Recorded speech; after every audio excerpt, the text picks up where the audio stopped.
네, 오늘 하나님 말씀 함께 나누겠습니다. 오늘은 복음서 30번째 강입니다. 복음서 3강. 그러니까 이야기가 4개가 있어요. 문단 4개를 오늘 PPT로 올렸습니다. 근데 사실은 이거 한 문단 한 문단, 한 소재 한 소재를 가지고도 설교로 충분히 또 많은 이야기들을 다룰 수 있는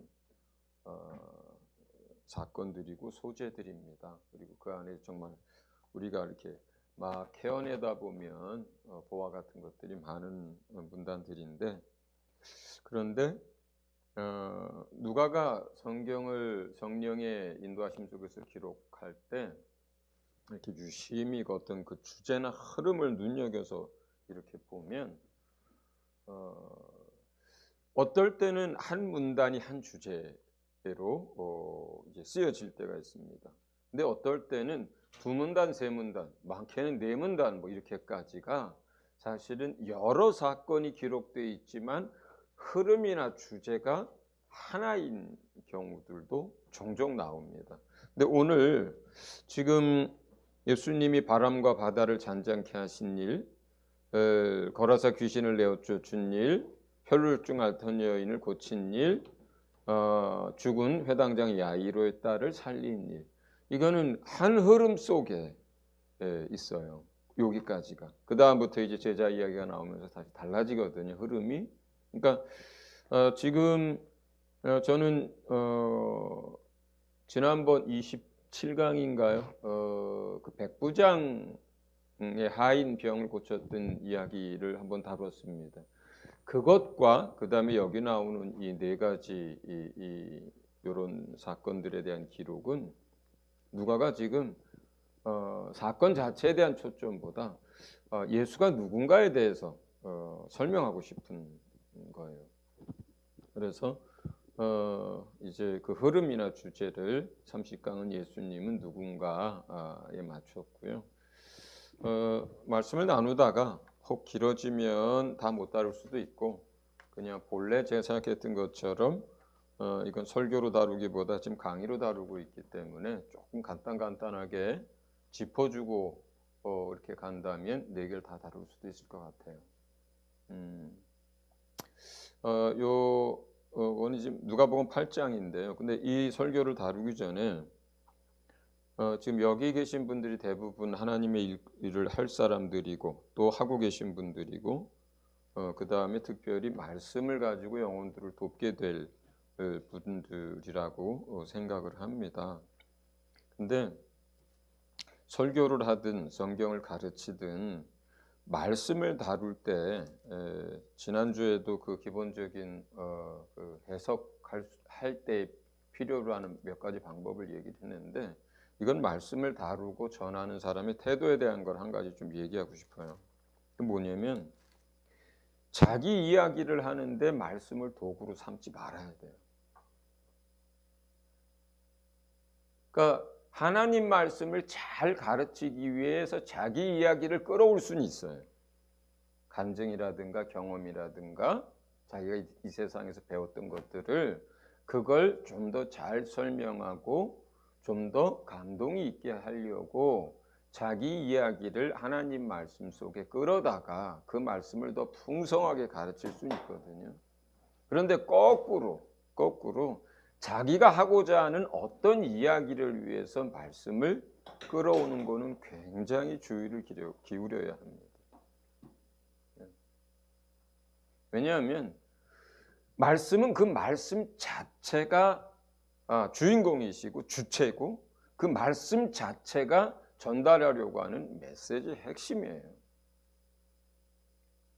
그렇기 때문에 말씀을 말씀으로 전해야지 자기의 생각이나 자기가 전하고자 하는 어떤 것들을 뒷받침하기 위해서 계속 이렇게 저렇게 끌어오다 보면, 그걸 잘 끌어오면 괜찮은데 본래 그 말씀을, 예를 들어서 구약의 어떤 말씀을 끌어왔어요. 그런데 그 말씀의 흐름과 다른 그냥 한 구절만 자기가 사용하면서 본래 그 말씀을 하나님이 사용하셨을 때 그 흐름에서 벗어나는 경우들이 굉장히 많이 생깁니다. 굉장히 많이 생깁니다. 그러다 보면은 사실은 계속해서 어떤 식으로까지 발전을 하냐면요. 본래는 그 뜻이 아닌데 의도적으로 그것이 그 뜻이 아니라는 걸 알면서도 때로는 성도들을 위로하기 위해서, 때로는 성도들에게 복의 메시지를 전하기 위해서, 때로는 성도들에게서 자기 생각을 주입하기 위해서 자기 그 뜻이 아닌데 그걸 알면서도 이렇게 틀어서 설교를 하게 되거나 가르치게 되는 경우들이 많습니다. 근데 아주 많아요, 생각보다. 차라리 예를 들어서 인용이나 예화는요, 저는 그렇게 생각해요. 저는 무슨 대형교회 무슨 유명한 설교자도 아니고, 그리고 무슨 교회가 뭐 큰 교회 다님도 아닌데, 그런데 말씀은 제대로 바르게 가르치고 싶어 하는 주의 종입니다. 근데 실제로 이제 교회에서 이제 주의 종들이 하는 설교나 아니면 교사들이 말씀을 가르칠 때 왜곡된 거예요. 제가 볼 때는. 아니면 본인의 이야기를 하기 위해서 틀어놨어요, 말씀을.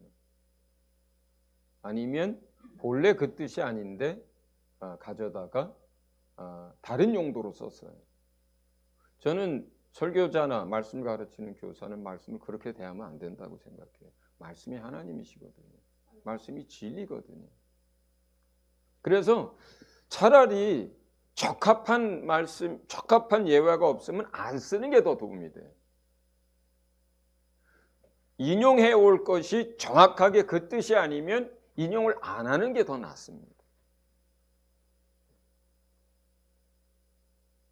그러니까 예수님이 비유라든가 어떤 걸 인용할 때는요, 그 비유를 사용하심으로 인해서, 그 인용을 사용하심으로 인해서 전하고자 하는 메시지가 더 분명해지고 더 강화되고 더 이가 맞아요. 예수님이 그렇게 하실 때는. 근데 우리는 잘못하다 보면 어떻게 돼요? 인간적인 생각을 가지고 그래도 뭐 예화 몇 가지가 있어야 사람들이 졸다 깨고 뭐 그래도 설교할 때 한 번은 웃어야 그래도 뭐 성공한 설교라고 하고 또 사람들이 그래도 좀 듣고 자기 이야기하는 것 같아서 좀 뭐 아멘도 많이 나오고 또 사람들 세상에서 지치고 그렇게 상한 심령으로 교회 나왔는데 또 위로도 받아야 되고 여러 가지 이유로 이렇게 하다 보면요.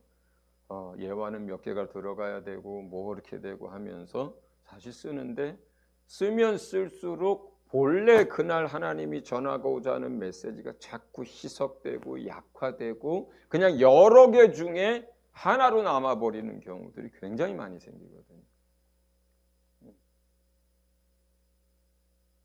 그러니까 주님이 교사에게나 주의 종들에게 그날 어떤 말씀을 주실 때는 그 말씀의 메시지가 있고 키가 있어요. 주제가 있고 핵심이 있는 거예요. 그런데 우리가 이렇게 인간적으로 가르치려고 들고 인간적으로 거기다 자꾸 짧기를 하려고 하면 어떻게 되냐면 그 주제, 그 핵심, 그 키가 그냥 여러 개 중에 하나로 묻히고 그 다음에 돌아가는 성도들은 그날 한 예화 한 가지밖에 기억이 안 나고 본래 그 전하고자 했던 메시지는 기억이 안 나는 경우가 허다합니다. 허다합니다. 그래서 저는 인용이고 예화고 그것이 강화시키고 깊어지게 하고 더 풍성하게 하는 게 아니라면 사용하지 않는다. 내 이야기를 하기 위해서 말씀을 도구로 삼으면 안 된다.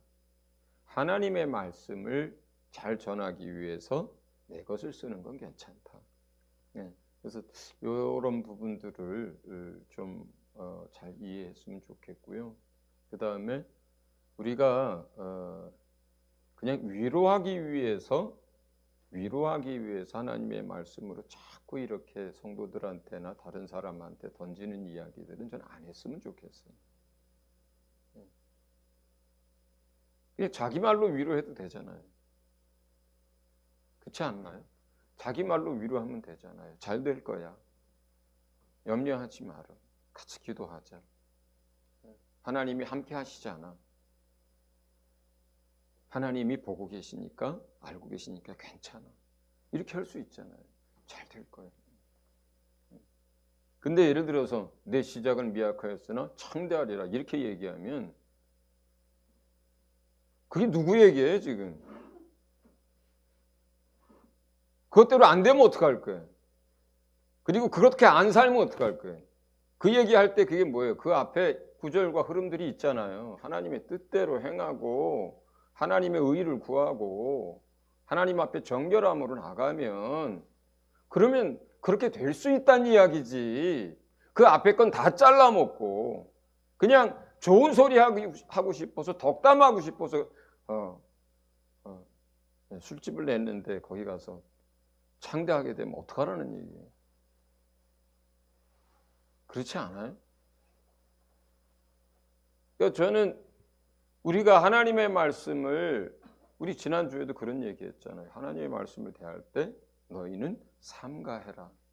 조심해라. 신중해라. 근데 읽을 때뿐만 아니라 우리가 말씀을 사용할 때도 그래야 된다고 생각합니다. 예.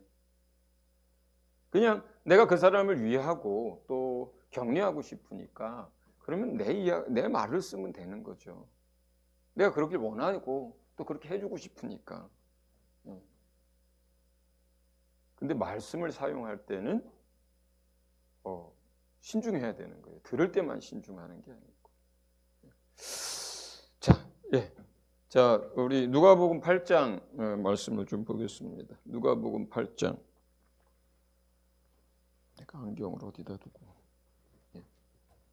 누가복음 8장 23절에서 27절까지 같이 보겠습니다. 23절에서 22절부터네요. 22절부터 25절까지 누가복음 8장 맞죠? 예. 자, 22절부터 제가 22절을 먼저 읽겠습니다. 하루는 제자들과 함께 배에 오르사 그들에게 이르시되 호수 저편으로 건너가자 하심에 이에 떠나 같이 읽습니다. 행선할 때에 예수께서 잠이 드셨더니 마침 광풍이 호수로 내리춤에 배에 물이 가득하게 되어 위태한지라 제자들이 나와 깨워 이르되 주여 주여 우리가 죽겠나이다 한데 예수께서 잠을 깨사 바람과 물결을 꾸짖으시니 이에 그쳐 잔잔하여지더라. 제자들에게 이르시되 너희 믿음이 어디 있느냐 하시니 그들이 두려워하고 놀랍게 여겨 서로 말하되 그가 누구이기에 바람과 물을 명함에 순종하는가 하더라. 아멘. 지금 누가는 여기서 25절에 이 이야기가 하고 싶은 거예요. 그가 누구이기에. 그가 누구이기에. 이 이야기를 하고 싶은 거예요. 제자들이 그때 그런 생각을 했어요. 주로 알고 하나님의 아들로 알고 하나님의 보내신 분으로 알고 주님을 따르고 있지만 그러나 이렇게 다 죽게 된 상황 속에서 주님을 놓치게 됐었잖아요. 그러면서 이제 두려움과 공포 가운데 있게 됐었는데 다 죽게 됐다고. 그때 이제 이 사건을 통해서 그 제자들이 바람과 파도가 잔잔해지는 걸 보면서 그들 마음 깊이 이 생각을 하게 되는 거예요. 더 깊어지는 거죠. 예수님에 대해서. 이분이 정말 누구시길래. 지금 여기서는 뭐냐면 물질계, 자연 만물이 예수에게 복종하는 사건을 다루고 있는 거예요. 지금. 그 밑에는 뭐겠어요? 거러사 귀신, 그 군대 귀신, 수천의 귀신이 그 사람 속에 들어가는데 그걸 쫓아내는 건 뭘 다루는 거였어요? 그러면 영계에 속한 모든 영적 존재들이 예수의 말씀에 순종하는 걸 다루는 거예요. 물론 이 바람과 바다를 잔잔케 한 그 사건 하나를 가지고 그 안에 많은 것들이 있다고 그랬어요. 거라사 귀신을 내어 쫓은 것을 가지고 많은 것들을 다룰 수 있다고 했어요. 그런데 흐름을 놓고 볼 때는 물질계에 속한 모든 만물의 주제요, 그것들을 통치하시는 이가 그분이라는 얘기예요. 그 다음의 흐름은 뭐냐면 물질계 외에 보이지 않는 모든 세계, 영계에 속한 인격적 존재들, 타락한 천사들, 타락하지 않은 천사들 할 거 없이 모든 영적 존재들이 그분에게 순종한다는 이야기를, 복종한다는 얘기를 다룹니다. 그 다음에 뭐겠어요? 혈루증. 12년 동안 의원이라는 의원 다 찾아갔습니다. 할 수 있는 거 다 했습니다. 그런데 몸은 더 망가졌고 마음은 더 괴로워졌고 가진 것도 다 허비했습니다. 여기서 뭘 다룰까요? 무슨 병이라도 치료하실 수 있는 분이라는 걸 가르칩니다. 그 다음은 뭘까요? 죽은 아이를 살려요. 죽은 아이라도 살리는 분. 살아있어서 병들어도, 죽어서 시체가 되어도 그분의 말씀에 일어나라 하면 나갔던 영도 다시 돌아와 오고 하는 이 예수님에 대해서 지금 그 흐름 속에서 다루는 거예요. 그럼 우리가 계속해서 우리는 좋은 의미에서 그분이 누구시기에 하면서 그분의 모습을 제대로 깊이 보는 것이 이 네 가지 사건에서 우리에게 이제 우리가 해야 될 일들이에요. 그렇다면 정말로 우리가 이제 이 흐름 속에 믿음이라고 하는 게 있거든요. 너희 믿음이 어디 있느냐? 내 믿음이 너를 이제 구원하였으니 평안히 가라. 두려워 말고 믿기만 해라. 그러니까 그가 뉘기에라고 하는 흐름 속에 우리에게서는 주님이 뭐예요? 우리가 믿는 그 대상에 대한 제대로 된 믿음, 그걸 계속 요구를 하는 거예요.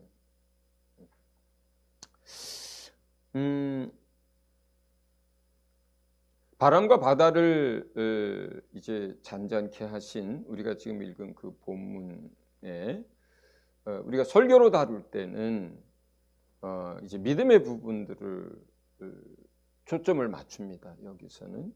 그래서 너희 믿음이 어디 있느냐 이렇게 우리가 초점을 맞추는데, 근데 너희 믿음이 어디 있느냐 이 말은 뭐냐면 너희와 함께하는 이가 누구냐라고 하는 또 다른 표현이에요. 지금 예수님이 그 배에 계시거든요. 주무시고 계셨거든요. 그런데 바람과 파도가 너무 거세게 일어나면서 배에 물이 잠기면서 이제 그들이 처음에는 자기들의 힘을 다해서 물을 퍼내고 노를 젓고 또 이렇게 닷을 내리고 자기들이 할 수 있는 것들을 다 하고 있었어요. 그런데 주님은 계속 그냥 주무시고 계셨고요. 자신들이 할 수 있는 일을 다 했는데 결과적으로 어떻게 돼요? 자기들이 더 이상 어떻게 할 수 없는 지경까지 됐을 때 그들은 두려움에 휩싸여서 죽음의 공포 가운데서 그제서야 예수님을 깨우면서 우리가 다 죽게 됐다라고 얘기를 하는 거거든요. 그때 예수님이 얘기를 합니다. 너희 믿음이 어디 있느냐? 너희 믿음이 어디 있느냐?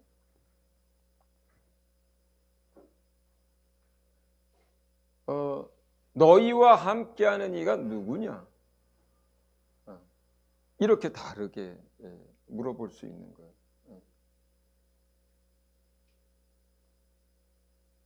그러니까 주님이 우리와 함께 있다면 우리가 예를 들어서 어떤 일들을 해서 순교를 당하던 사고를 나서 죽었다고 해요. 죽었어요, 그 사람이. 그러면 그게 그냥 사고로 죽은 걸까요? 지금 우리 안에 주님이 계신데? 아니에요. 주님이 그것을 받으신 거예요. 허용하신 거예요. 예, 그렇게 그걸 작정하신 거예요.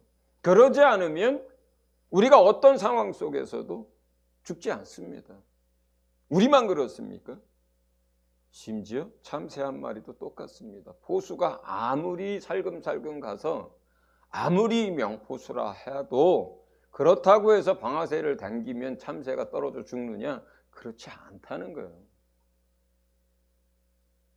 하나님이 허락해야 그 참새가 그 총알에 맞고 죽습니다. 그러니까 지금 여기서 배가 파선하느냐 죽느냐 사느냐의 문제가 아니에요. 저 뒤에도 나오지만 하나님 앞에서는 모두가 산 자예요. 예, 모두가 산 자예요. 하나님이 허락하지 않으면, 주님이 허락하지 않으면 그 시간에 그 배가 부서지지 않습니다. 주님이 허락하지 않으면, 주님이 그 상황을 모르고 계시고 설령 주무시고 계신다 하더라도 그 배가 가라앉질 않아요. 가라앉기 전에 주님이 일어나셔서 깨셔서 문제를 해결하실 거예요. 그러니까 여기서 제자들은 뭘 놓치게 되냐면 주님을 놓친 거죠. 자기와 함께 계시는 분이 누구라고 하는 그 사실을 잊어버렸고, 그리고 주무시고 계신 그 주님을 놓친 거예요. 주님을 놓쳤으니까 남는 건 자신들밖에 없죠. 그 자신들이 할 수 있는 모든 최선을 다해서 전직 어부가 최소한 7, 8명이 되니까, 그러니까 그들이 늘 겪던 일 중에 하나니까 그들의 경험을 따라서 또 그들이 할 수 있는 노하우를 가지고 최선을 다해서 했던 거예요. 예. 한두 번 겪는 일이 아니잖아요. 갈릴리 바닷가에는 지형적인 특성상 가끔 이렇게 유리굴라라고 하는 갑자기 일어나는 그런 폭풍들이 일어나고 막 바다가 소용돌이를 치고 하는 그런 일들이 종종 생긴단 말이에요. 어쩌면 차라리 그냥 그 바다를 잘 모르고 또 배를 잘 다룰 줄 모르는 사람들이었으면 처음부터 누구로 의지했겠어요? 주님으로 의지했겠죠. 처음부터 주님을 깨웠겠죠. 네? 어떻게 해요? 어떻게 해요? 주님하고 주님을 붙들었겠죠. 네. 그러나 이들이 다 죽게 될 때까지 이렇게 한 것은 그때까지 주님 없어도 된다고 생각했어요. 본인들이 할 수 있다고 생각했고요. 본인들이 하던 방법대로 한 거예요. 그러다 본인들의 방법대로 안 되니까 공포에 휩싸이고 다 죽게 됐다고 생각을 한 거거든요. 이 사람들은 물을 퍼낼 때도 주님을 잊었고 바람이 불기 시작할 때도 주님을 잊었어요.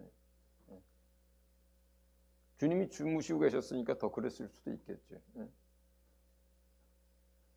결국은 우리가 어떤 상황 속에서도 인생 살다 보면 이런 일 많이 생기잖아요. 뭐 이 정도라고 표현하든 뭐 엄청난 바람과 파도가 부는 정도의 고난과 시련은 아니어도 살다 보면 얼마나 많은 일들을 겪어요. 그렇다면 첫 번째 너희의 믿음이 어디에 있느냐 하는 이 질문을 좀 스스로에게 해봐야 되는 거죠. 그 상황 속에서 내 믿음이 어디에 있느냐, 다른 말로 나와 함께 하시는 분이 누구냐를 다시 물어봐야 하는 거예요. 그때 어쩌면 이 사람들의 믿음은 말씀드린 대로 처음에는 주님에게 가 있지 않고 자기 자신들의 경험을 믿었을 수도 있고 자신들의 역량을 그리고 할 수 있다라고 하는 그걸 믿었을 수도 있겠죠. 자신들을 믿었을 수도 있겠죠. 자, 그래서 우리가 주님이 우리와 함께하고 있다는 것을 첫 번째 생각하고 두 번째는 그분이 누구냐를 생각하는 거예요. 이 본문에서 그래서 그게 제일 중요하다고 하는 거예요. 그분이 누구냐? 이 사람들은 이 사건을 통해서 이렇게 얘기하죠. 그가 누구이기에 바람과 물을 명함에 순종하는가? 그가 누구이기에? 자, 그러면 우리가 첫째 문단 정리하고 넘어갑니다. 예수님은 물질계, 자연 만물을 다스리고 자연 만물은 그분에게 복종해야 한다.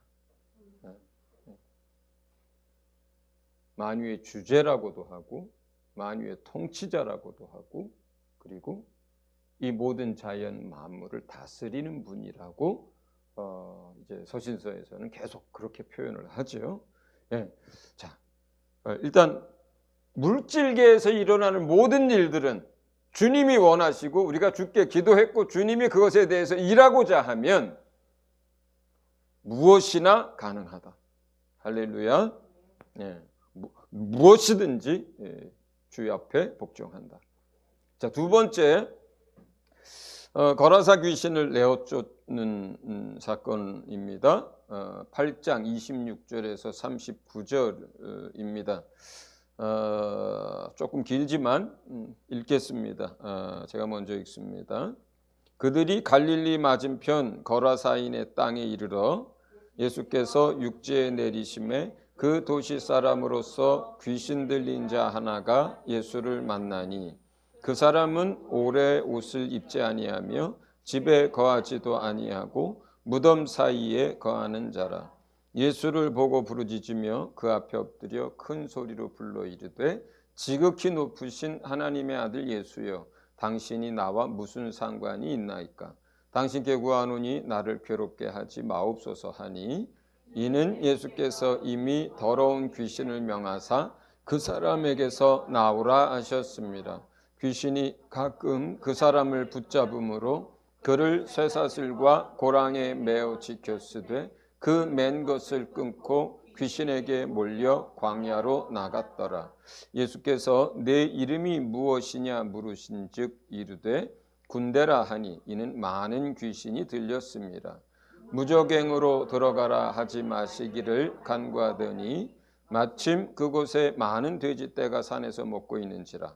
귀신들이 그 돼지에게로 들어가게 허락하심을 간구하니 이에 허락하시니 귀신들이 그 사람들에게서 나와 돼지에게로 들어가니 그때가 비탈로 내리다라 호수에 들어가 몰사하거늘 치던 자들이 그 이루어진 일을 보고 도망하여 성내와 마을에 알리니 사람들이 그 이루어진 일을 보러 나와서 예수께 이르러 귀신 나간 사람이 옷을 입고 정신이 온전하여 예수의 발치에 앉아 있는 것을 보고 두려워하거늘 귀신 들렸던 자가 어떻게 구원받았는지를 본 자들이 그들에게 이르매 거라사인의 땅 근방 모든 백성이 크게 두려워하여 예수께 떠나가시기를 구하더라.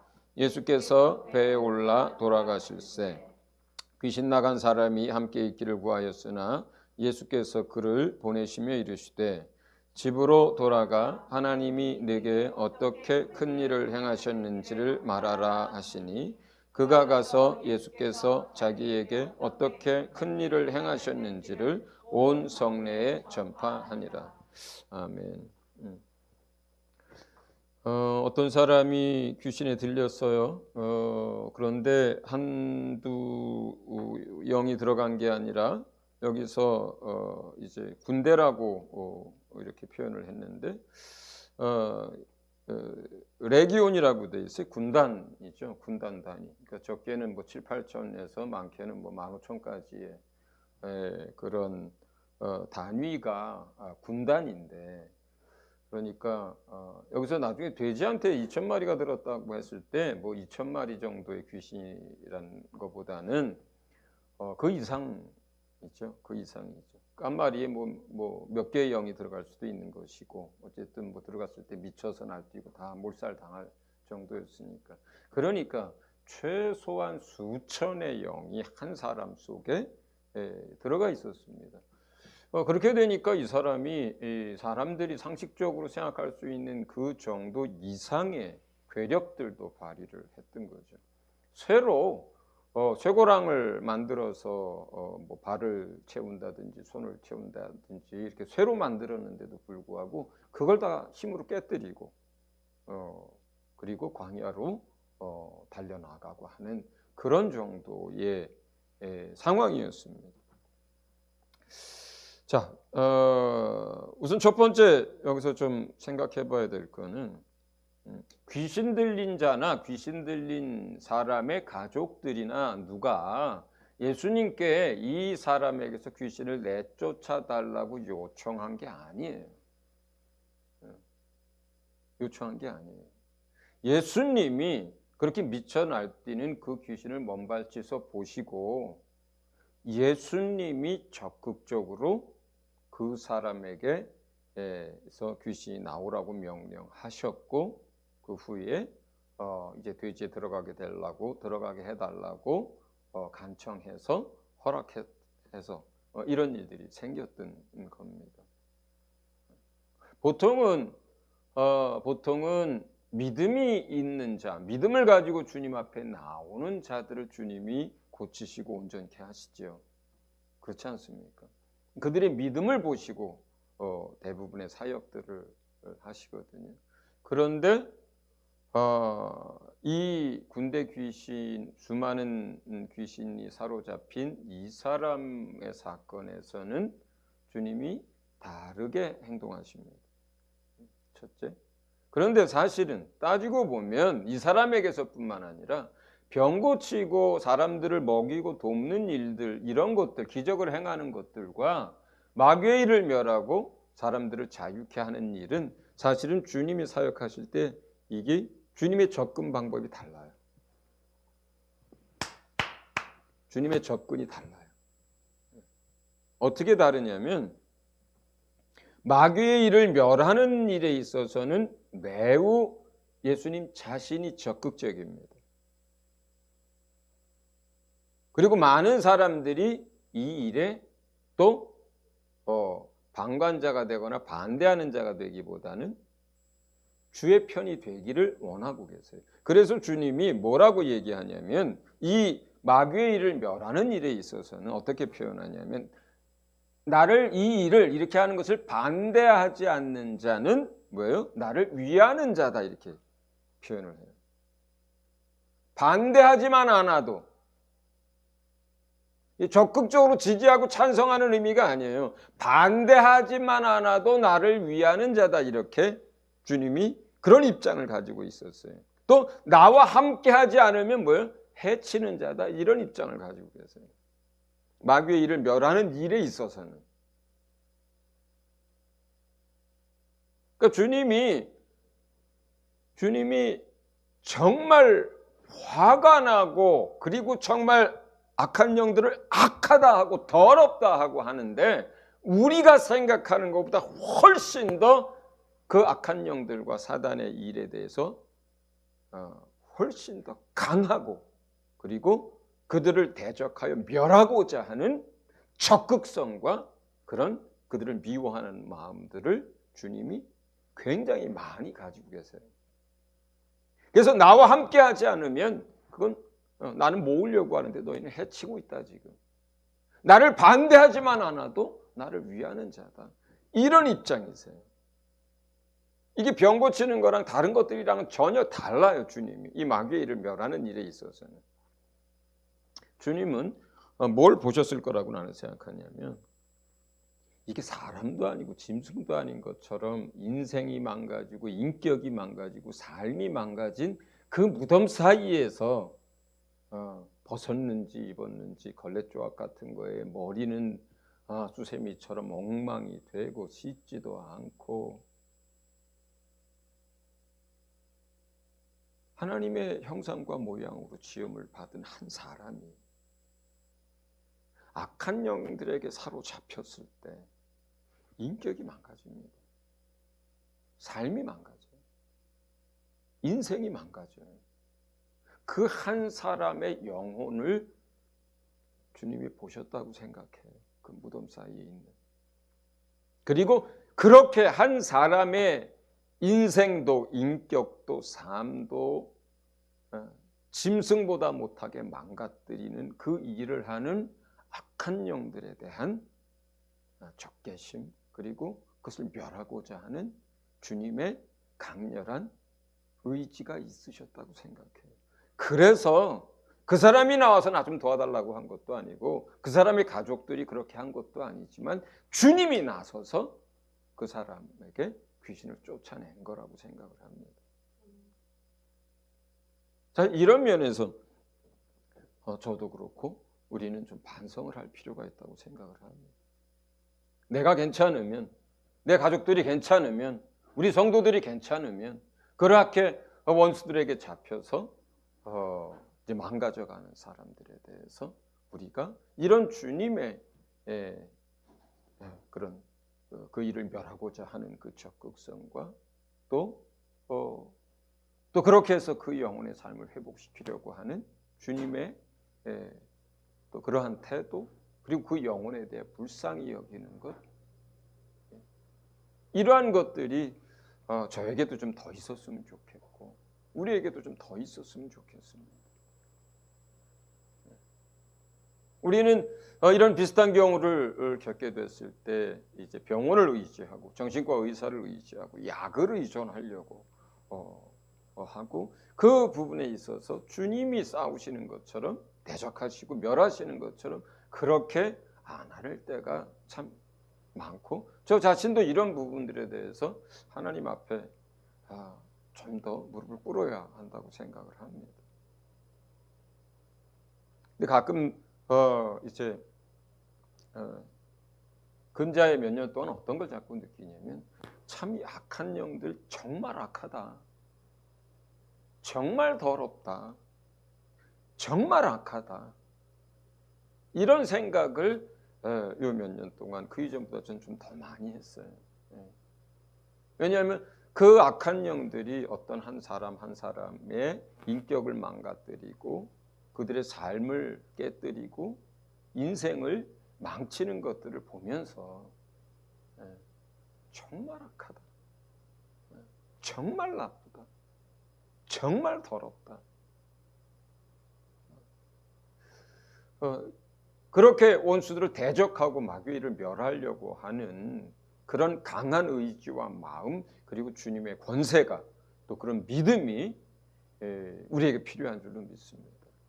그리고 주님이 이런 악한 영들에 가지고 있는 주님의 마음과 태도, 사역의 태도, 이 일에 있어서만큼은 나를 반대만 안 해도 나를 위하는 자고, 그리고 나와 함께하지 않는 건 이건 방해하고 해치는 자들이고, 이렇게 생각하시고 요청 안 해도 가서 그 사람을 온전케 하셨던 그 주님의 그 태도를 우리가 배워야 된다고 믿습니다.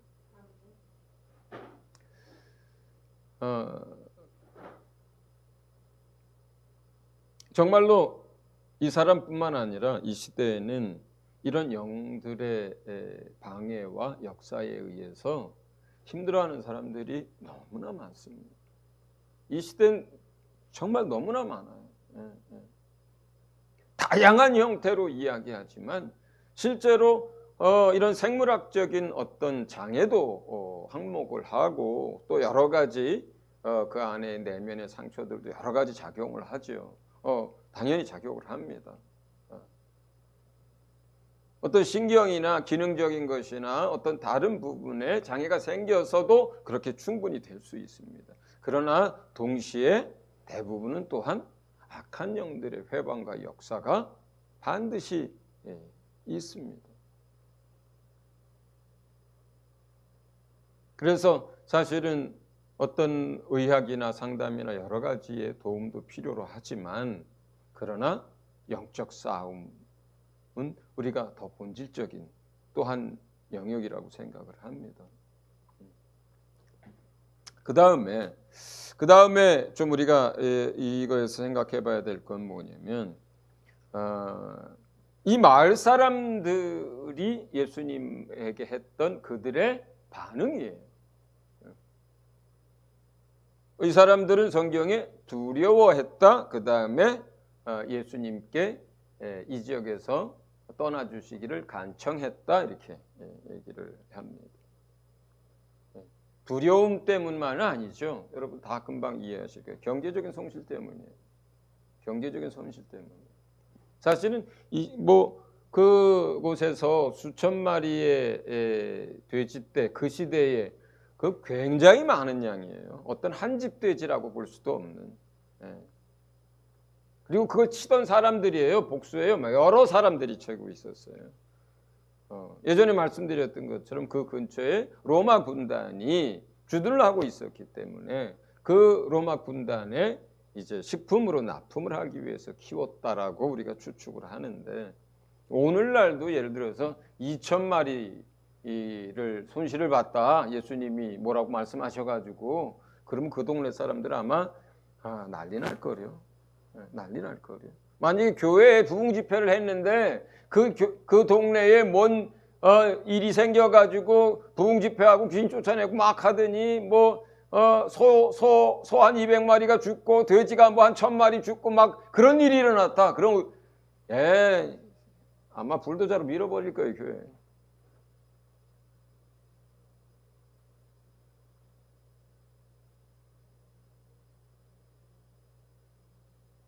그러니까 이 사람들의 두려움은 뭐예요? 사실은 경제적 손실에 대한 두려움이 더 커요. 이 두려움은 하나님에 대한, 예수님에 대한 경외함과 다른 두려움인 거예요. 이거는 만약에 어찌 사람이 수천의 영이 들어간 악한 영을 명령해서 그것을 쫓아낼 수 있단 말인가? 이분은 누구신가? 이 흐름에 있는 것처럼 이분이 누구시기에 이렇게 접근했다면 이들의 반응은 달랐을 거예요. 그들의 죄를 기억하고 저희 마을로 들어오셔서 며칠 더 유하여 주십시오. 이렇게 했겠죠. 누구네 마을 사람들처럼, 사마리아 우물가에 수가성의 사람들처럼 그렇게 했을 거란 말이에요. 그 마을 사람들은 예수님에게 그렇게 부탁했어요. 저희 마을로 들어오셔서 며칠만이라도 좀 이렇게 유하여 주십시오. 그러면서 나중에 그들이 얘기하잖아요. 그 여인에게 이제는 내가 네 말로 인하여 우리가 저분을 믿는 게 아니라 우리가 저분의 말씀을 듣고 저분이 이제 구세주임을 이제 알게 됐던 그런 일들이 있었잖아요. 그런데 이 거라사 마을 사람들은 뭐예요? 경제적인 손실의 문제를 놓고 그들은 하나님에 대한 경외감이나 이가 뉘시기에가 아니라 또 더 어려운 일들이 생길까 봐 그 지경에서 떠나달라고 이렇게 했던 거죠. 많은 사람들이 경제적인 어려움에 봉착했을 때 의지할 대상을 찾아서 하나님을 기억하고 예수님을 믿기도 하고 또 교회에 나오기도 합니다. 그러나 교회에 나오고 있던 많은 사람들이 그 반대로 사업이 안 되고 자식이 교통사고로 죽고 여러 가지 어려운 일을 당했을 때 주님을 떠나기도 합니다. 떠나기도 합니다. 너희 믿음이 어디에 있느냐? 너희가 무엇을 바라고 교회에 왔느냐? 질문해야 되는 상황인 거죠. 사업이 잘 되는 걸 바라고 교회에 왔느냐? 네 문제 해결을 위해서 교회에 왔느냐? 병 고침을 위해서 교회에 왔느냐? 다 괜찮아요. 거기까지는. 그러면 그렇게 교회에 와가지고 예수님이 뉘시기에 하면서 예수님을 알아가고 붙들었어야 되는 건데 그렇지 못하게 되면 여기에 있는 이 마을 사람들처럼 반응하게 됩니다. 인생의 믿음의 시련을 당하고 환난을 당하게 됐을 때에. 자, 그 다음에 또 한 가지 우리가 이 본문에서 눈여겨봐야 될 게 있습니다. 뭐냐면 2,000마리가 넘는 돼지가 그 산비탈을 내리달아서 호숫가로 다 들어가서 빠져서 죽습니다. 그러니까 돼지들이 다 미쳐버린 거죠. 근데 이게 어떤 일로 일어난 거예요? 이 사람 속에 있었던 군단 또는 군대라고 표현할 수 있는 그 수많은 귀신이 나아갔는데 그 수천의 돼지가 물속으로 치달아서 다 죽은 사건이에요. 그러면 이건 뭐냐면요, 영적 존재들에 대한 실체를 가시적으로 나타낸 거예요. 이거는 안 보이잖아요. 귀신들이 안 보이잖아요, 눈에. 예. 그런데 여기는 뭐예요? 보여진 거예요.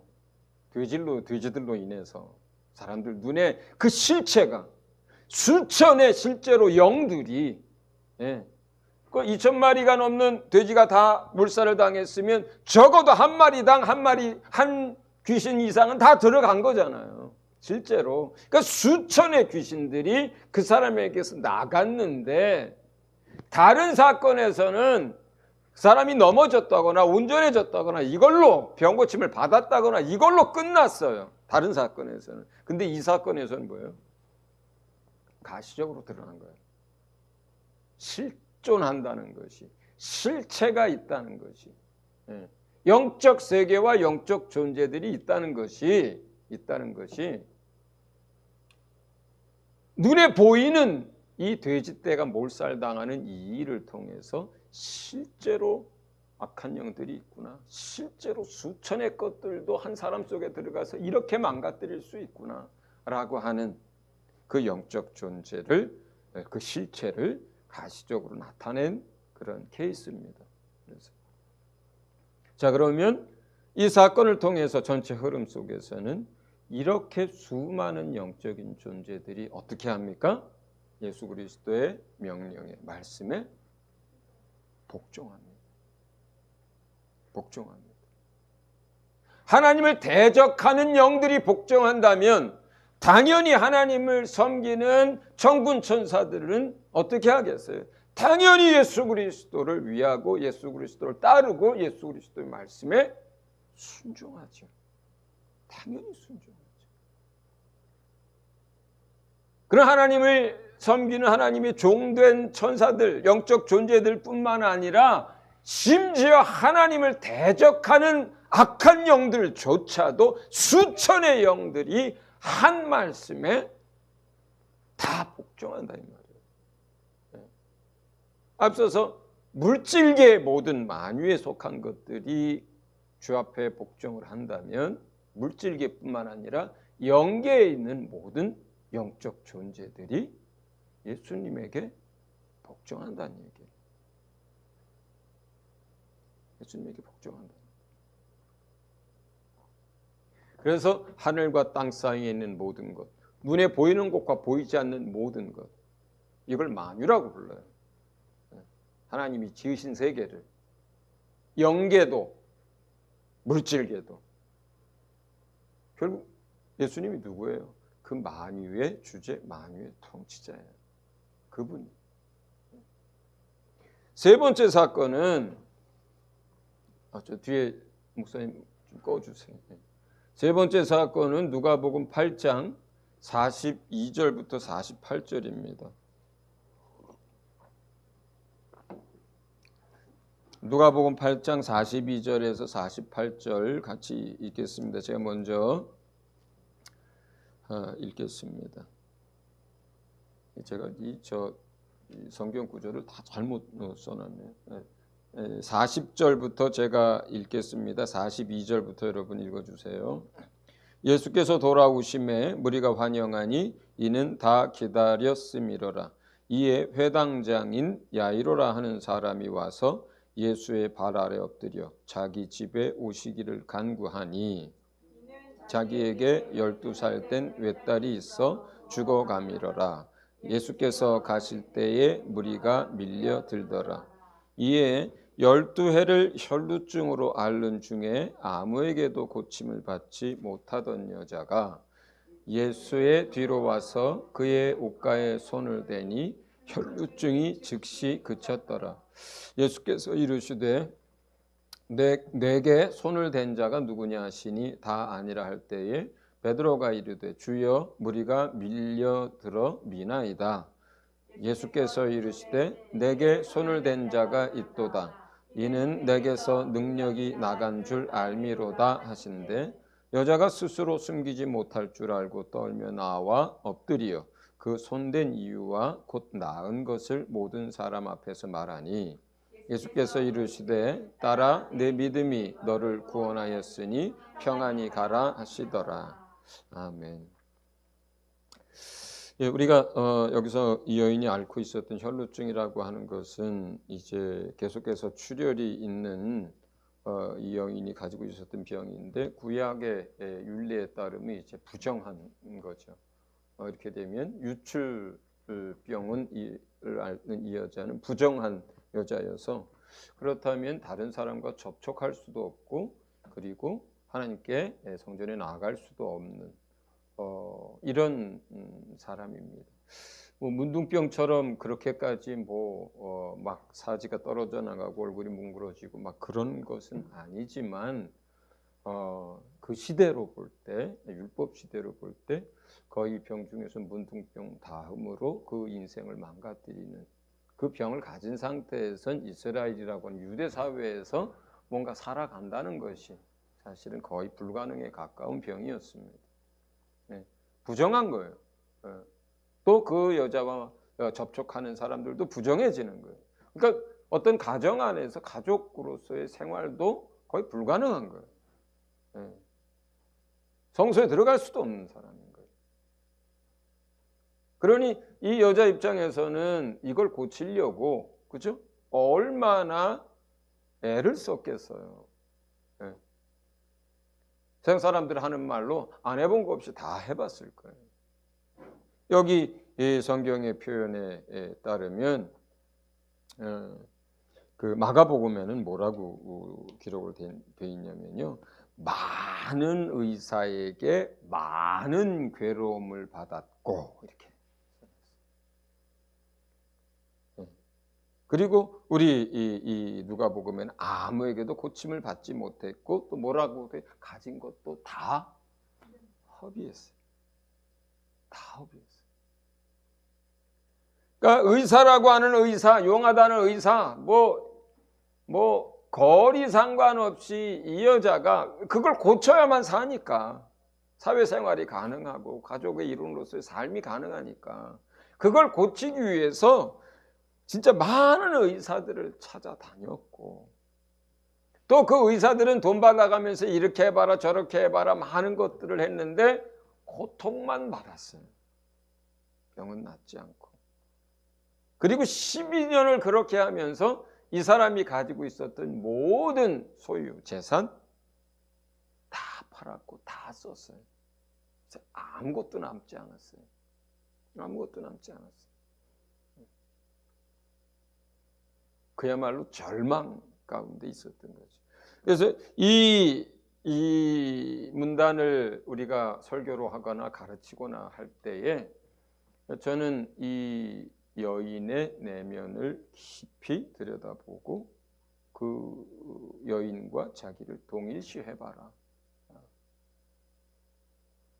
그 속으로 들어가 봐라. 그 여자 마음 속으로. 그렇게 얘기합니다. 그 절박함. 아마 여기서 주님 못 만났으면 제 생각입니다. 이건 추측입니다. 그 당시 빌딩이 있으면 떨어져 죽었을 것 같아요. 아무런 인간은 희망을 가지고 사는 거거든요. 오늘 아파도 내일은 나을 수 있다는 희망 때문에 사는 거예요. 막 계속 두들겨 맞아도 내일은 피할 수 있다는 희망을 가지고 사는 거고요. 고통 가운데 있어도 희망만 있으면 살아요. 사람은. 제가 가끔 얘기하잖아요. 뭐 로또, 복권 이런 것들이 가지고 있는 사회적 기능이 바로 그런 거라고. 다 죽게 생기고 아무런 방법이 없고 절망하는데 요즘은 얼마짜리 하는지 모르겠는데 500원 남았어요. 이거라도 한번 사보자 하고 토요일 날 그거 발표하죠. 토요일 날까지 안 죽고 기다리다가 이제 다시 살 길을 찾아 나가는 게 그게 복권이 가지고 있는 사회적 기능이거든요. 희망이 없으면 죽어요, 사람은. 근데 이 여자는 이제 뭐예요?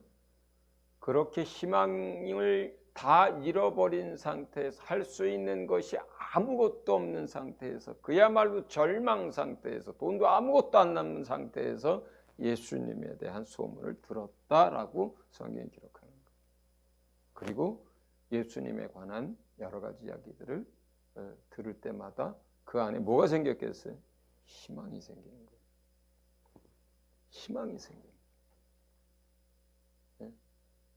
예수님이 어떤 의사들처럼 돈 받고 고쳐주시는 분도 아니에요. 예수님 돈 받고 고친 일이 한 번도 없어요. 예수님이 어떤 사람들처럼 몸 고치고 몸 못 고치는 사람이 아니에요. 예, 들어보니까 죽은 자도 살아나고 문둥병자도 살아나고 예? 바람과 바다도 잔잔케 하고 엄청난 분인 거예요. 엄청난 분인 거예요. 뭐가 생겨? 희망이 생기죠. 희망이 생기죠. 그 희망을 표현한 게 뭐예요?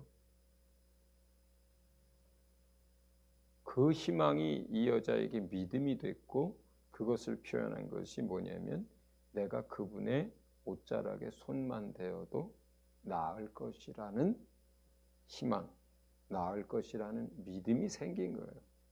이 여자에게. 그 희망은 이 사람에게 믿음이 된 거고 그래서 유출병을 가지고 있는 사람이면 사실 그 무리 속에 들어가서 이 사람 저 사람 막 손대고 밀치고 그러면 안 되는 거거든요. 근데 지금 그 여자에게는 그게 문제가 안 돼요. 그 사람들은 나로 인해서 부정해지는 거지만 나는 내가 주의 옷자락을 잡고 내가 주님을 만나지 못하면 이 사람은 뭐예요? 죽는 거예요. 죽는 거예요. 그렇게 해서 이 여자가 이제 그날 고침을 받습니다. 주님이 자기에게서 능력이 나간 걸 깨달아셨다 이렇게 얘기들을 해요. 우리 모임 안에도 있고 또 우리 함께 동역하는 많은 사람들 가운데도 또 그렇게 능력이나 또 여러 가지 은사나 여러 가지를 가지고 사역을 또 이제 하시는 분들도 많습니다. 실제로 어때요? 어떨 때는 이렇게 손을 막 전기가 여기서 막 쥐리쥐리 타고 나가는 것 같고 막 그러죠. 예, 실제로 그렇습니다. 또 뭐 기도 받을 때도 어떤 때는 뭐예요? 누구로부터 막 내 안에 막 뭐가 막 쏟아져 들어오는 것 같을 때도 있고, 또 내가 누군가를 위해서 기도할 때도 막 내 몸에서 막 쭉쭉 빠져나가는 것 같을 때도 있죠. 예. 뭐라 설명할지는 저도 잘 모르겠는데 예수님도 그러하셨던 것 같고 예수님이 그러하신 것처럼 우리도 그런 사역을 할 때 그러한 것 같아요. 예수님이 그 여인을 이제 드러내시고 또 그 여인의 병이 치유됐다는 것들을 사람들에게 알게 해서 그 여인의 삶도 관계도 회복시키십니다. 이 문단에서는 결국 그러면 이제 뭡니까? 그 위에는 물질계였어요. 그 다음엔 영계였어요. 이번에는 사람이에요. 인간이 가지고 사는 삶 가운데 인간을 가장 힘들게 하고 아프게 하는 것, 질병인데, 근데 여기서의 이 여인을 누가 이제 들어서 쓴 이유는 뭐예요? 그 앞에 있는 것 때문에 그래요. 뭐요? 수많은 의사들을 찾아가고 수많은 괴로움을 받고 12년 동안 그리고 돈도 다 허비했고 인간이 할 수 있는 거라고는 아무것도 남지 않은 이런 질병이라 하더라도 그죠? 요즘 말로 지금 뭐예요? 그 시대 이 질병은 이제 완전 불치병이고 뭐 암사기고 아무런 희망이 없고 의사들도 준비하세요 하고 이런 상황인 거거든요. 그러니까 여기서는 뭐예요? 모든 질병, 인간이 고칠 수 있는 것이든 없는 것이든지 간에 인간의 모든 질병을 능히 고치실 수 있는, 심지어 뭐예요? 예수께서 손을 얹거나 예수께서 말씀으로 명령하거나 예수께서 눈을 만지거나 하는 이런 액션을 취하지 않았음에도 불구하고 다만 그분의 옷자락만 만져도 그분으로 말미암아 병이 치유됐다라고 하는 모든 불치병, 모든 인간의 고통, 모든 인간의 질병의 문제를 능히 해결하실 수 있는 분이란 뜻, 이야기를 누가 지금 하고 싶은 거예요. 그래서 예수님이 공생애 3년 동안 얼마나 많은 사람들이 고침을 받았어요. 그런데 이 흐름 속에서 지금 이 혈루증 앓던 이 여자를 끌어다가 여기서 쓰는 이유가 지금 그 흐름 때문에 그래요. 그가 뉘시기에 우리의 믿음이 어디에 있느냐. 이 여자의 이야기 속에 믿음을 주제로 한다면 어떻게 했어요? 그 여인이 가졌던 그 믿음이 옷자락만 만져도 그분 안에 있는 능력이 나와서 고침을 받게 하셨거든요. 그가 뉘시기에 옷자락만 만져도 그럴 수 있는 분인가. 또 그 옷자락만 만져도 내가 남을 입을 수 있다라고 하는 그 믿음을 갖는 것, 우리가 이 이야기를 누가는 지금 얘기를 하고 있습니다. 마지막 누가복음 8장입니다. 49절에서 56절 보겠습니다. 누가복음 8장 49절에서 56절 같이 읽습니다. 제가 먼저 읽습니다. 아직 말씀하실 때에 회당장의 집에서 사람이 와서 말하되 당신의 딸이 죽었나이다. 선생님을 더 괴롭게 하지 마소서 하거늘 예수께서 들으시고 이르시되 두려워하지 말고 믿기만 하라. 그리하면 딸이 구원을 얻으리라 하시고 그 집에 이르러 베드로와 요한과 야고보와 아이의 부모 외에는 함께 들어가기를 허락하지 아니하시니라. 모든 사람이 아이를 위하여 울며 통곡하며 예수께서 이르시되 울지 말라. 죽은 것이 아니라 잔다 하시니 그들이 그 죽은 것을 아는 거로 비웃더라. 예수께서 아이의 손을 잡고 불러 이르시되 아이야 일어나라 하시니 그 영이 돌아와 아이가 곧 일어나거늘 예수께서 먹을 것을 주라 명하시니 그 부모가 놀라는지라. 예수께서 경고하사 이 일을 아무에게도 말하지 말라 하시니라. 아멘. 여기에도 이제 몇 가지 우리가 얘기를 좀 짚어봐야 될 것들이 여러 개가 있는데, 여기서도 그렇고요, 다른 경우에도 그렇고 주님이 놀라운 기적을 행하셔서 그 사람을 고치셨어요. 그런데 나가서 아무에게도 말하지 말라, 이런 식의 말씀을 하는 경우들이 종종 생겨요. 저는 그거는 이제 예수님이 계속 사역을 해 나가시면서 필요에 의해서 그렇게 말씀하셨다고 생각해요. 왜냐하면 3년을 사역을 하셔야 되고요. 그 다음에 또 십자가에 못 박혀 죽임을 당하셔야 되는데 이런 식으로 소문이 퍼져나가고 사람들이 왕으로 삼으려고 하고 이렇게 하게 되면 문제가 생길 거라고 저는 생각합니다. 3년이 가기도 전에 문제가 생기고 그래서 저는 사역 중반 이후부터 주님이 이런 표현들을 쓰세요. 가서 이제 전하지 말도록, 그런데 나가서 전하고 뭐 이렇게 이제 표현들이 자꾸 생기죠. 그런데 제가 왜 이야기를 먼저 꺼내냐면 대조가 되는 거예요. 그 앞에 거라사에서 그 악한 영들이 쫓겨나서 고침을 받은 사람들에게 한 이야기와 뭐예요? 대조가 되는 거예요. 그 사람 뭐라 그래요? 가서 하나님이 너에게 행하신 일들을 많은 사람들에게 전하라고 하시거든요. 달라요. 이게 같은 8장에 있는데 같은 주제를 가지고 하는데도 불구하고 달라요. 왜 그렇습니까? 아까 말한 마귀의 일을 멸하는 일에 있어서의 적극성과 그리고 그거에 대한 예수님의 강한 태도 때문에 그래요. 그래서 그러한 것들은 전하게 하셨던 거예요. 오히려. 자, 그러면 본문으로 다시 돌아가서 지금 여기서 우리가 이제 주목해서 하나 좀 봐야 되는 게 있는데 믿음에 관한 부분들. 우리가 하나님의 역사가 나타나고 하나님의 역사가 드러나고 성취될 때까지, 하나님의 일이 이루어질 때까지 우리가 뭘 놓치면 안 되는 거예요? 믿음을 놓치면 안 되는 거죠. 믿음을 놓치면 안 되는 거예요. 기도를 하다가도 예? 어느 정도 기도하다가 에이 안 되나 보다 하고 그것이 주의 말씀을 붙들고 하는 것인데도 불구하고 몇 번 하다가 그만두기도 하고 또 그걸 놓고 기도하다가 어려운 일이 생기면 포기하기도 하고 그런 일들 많이 생기잖아요. 뿐만 아니라 우리가 선교가 됐든 아니면 어떤 주를 위한 프로젝트가 됐든 뭔가를 진행할 때 그것이 중요한 일일수록 뭣도 많아요?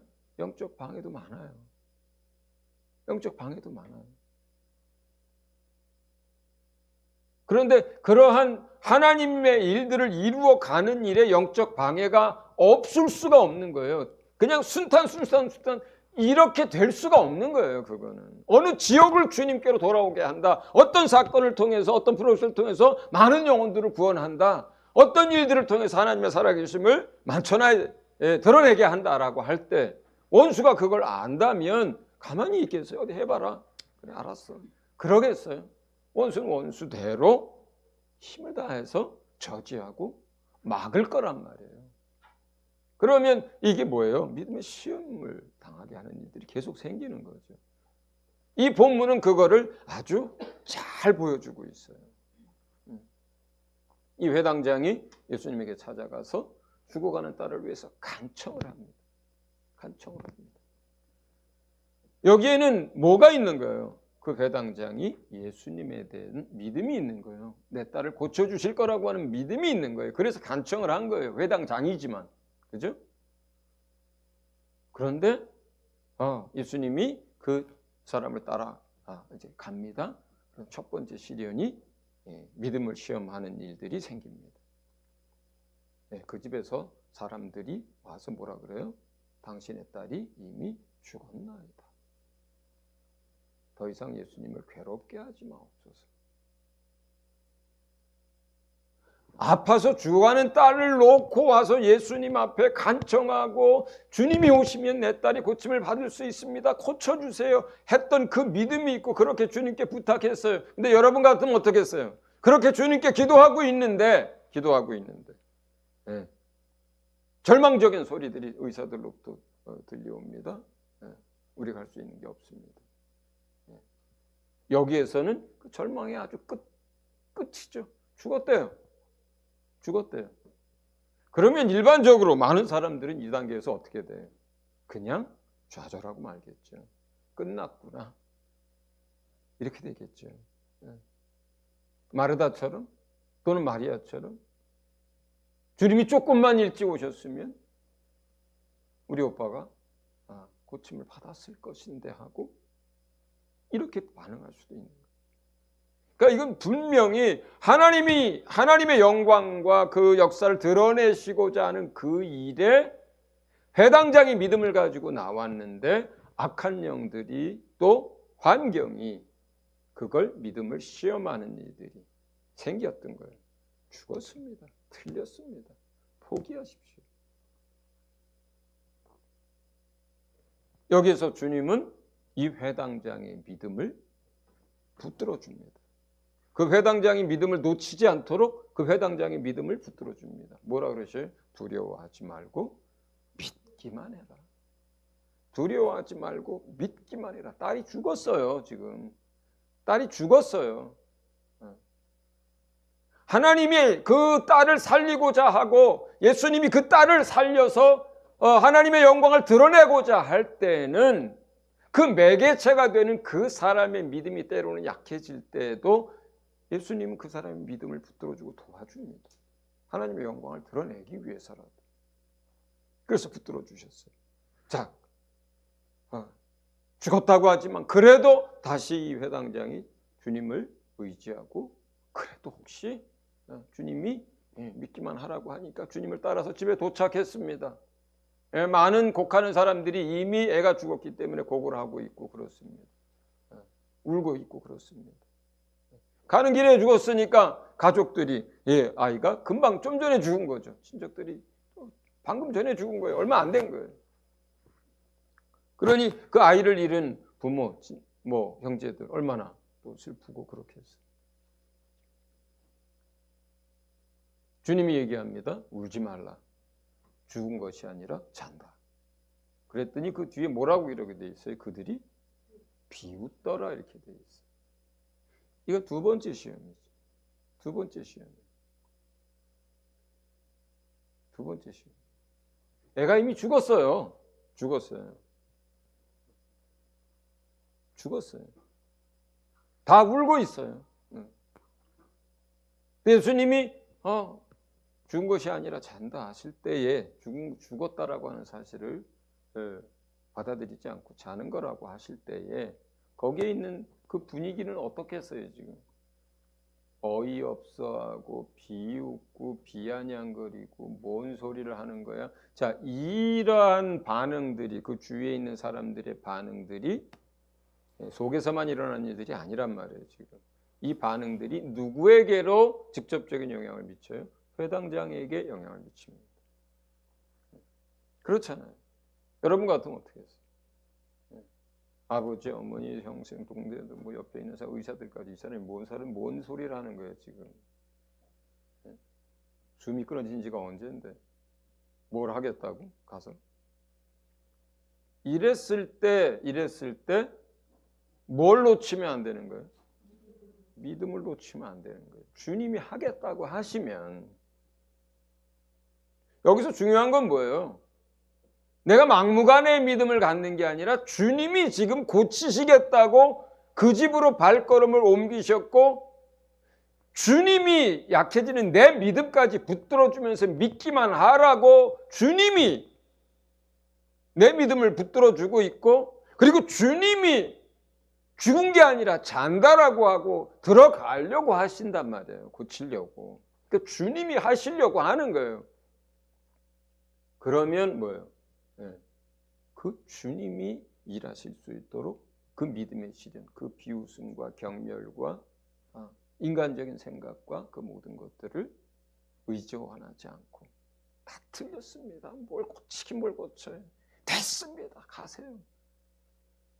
이게 아니라 주님이 하실 수 있도록 사람들을 물리고 주님이 하실 수 있도록 아이의 방문을 열고 나가게 하고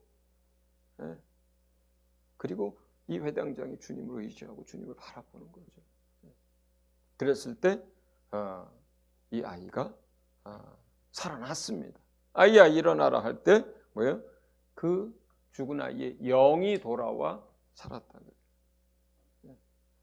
그 영이 사람이 죽었고 그 영이 몸에서 빠져나가 있고 그 근처에 있는지 어딘지 모르고 또 그 영을 데리러 온 누가 다른 영이 있는지 어쩐지 그 상황을 우리가 다 알지 못하지만 중요한 건 뭐예요? 사람이 죽었어도 몸에서 빠져나가서 영이 나와 있어도 주님이 명령하시면 주님이 말씀하시면 그 영을 붙들고 있는 어떤 존재들이 있다 하더라도 주께 복종해야 하는 것이고 그 나간 그 영도 그 아이도 주께 복종해서 돌아와야 하는 거예요. 자, 오늘 좀 많이 길어졌습니다.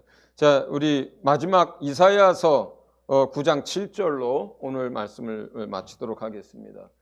같이 읽습니다. 시작. 이는 한 아기가 우리에게 낳고 한 아들을 우리에게 주신 바 되었는데 그의 어깨에는 정사를 메었고 그의 이름은 기묘자라 모사라 전능하신 하나님이라 영존하시는 아버지라 평강의 왕이라 할 것임이라. 아멘. 요 한 절만 읽겠습니다.